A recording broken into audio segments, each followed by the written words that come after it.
Hello गाय, जय श्री कृष्ण, श्री स्वामी समर्थ सगळ्यांना. तर आता मी सकाळी सकाळी फुलं तोडून घेतलेली आहेत आणि आज मला बनवायचे आहेत उपवासाच्या चकल्या. तरी तर आणखीन माझी पूजा झालेली नाही आहे. आता आधी आपण ठेवूया बटाटे उकडण्यासाठी. मग पूजा वगैरे होईपर्यंत बटाटे आपले उकडून रेडी होतील. मग थोडेसे थंड झाले की चकल्या बनवायला सोप्या जातील, म्हणून आधी बटाटे उकडण्यासाठी ठेवले आणि नंतर मग बाकीचं काम करूया.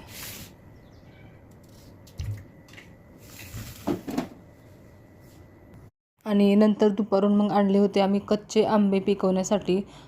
तर ते पिकवण्यासाठी ठेवणार आहे आता.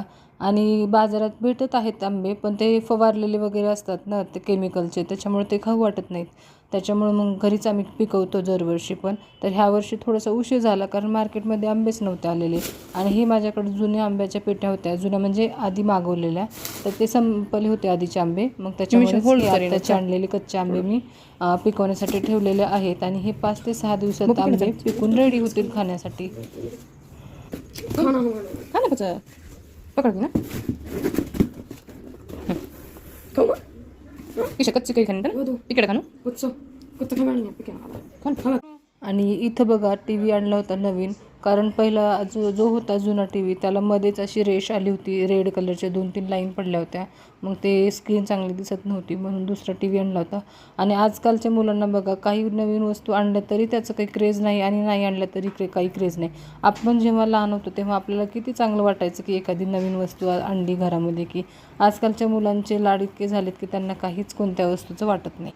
आणि इथे बघा स्वयंपाकघरात जे क्रॉकरीचं कपाट होतं ना काचेचं, तर ते काचच फुटला माझ्याकडून म्हणजे ते सरकवताना काय माहिती नाही, ते क्रॅक आला, म्हणून मग तो काढून टाकला काच. आणि आज किती दिवसांनी आज त्याला मुहूर्त लागलं की दुसरा बसवून घेण्यासाठी, कारण असे छोट्या मोठ्या कामासाठी कोणी येतच नाही ना.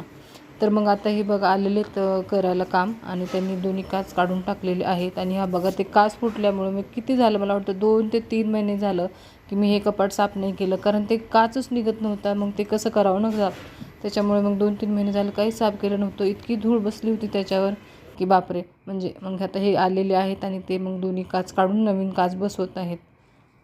आणि एक कपाटचा काच फुटला होता, पण हे दुसऱ्या कपाटाचं थोडंसं गेलं होतं क्रॅक कोपऱ्याला. तर ते हे म्हणले की मग दोन्ही पण लगेच करून घे, म्हणजे भरपूर दिवस टिकतील, कारण जुनं झालं होतं फर्निचर पण. त्याच्यामुळे मग दोन्ही काच बदलून टाकले, मग आता भरपूर दिवस टिकतील ते. तर मित्रांनो, चॅनलला लाईक, शेअर, सबस्क्राईब करायला विसरू नका. तर भेटूया एक नव्या व्हिडिओमध्ये. तोपर्यंत जय महाराष्ट्र सर्वांना.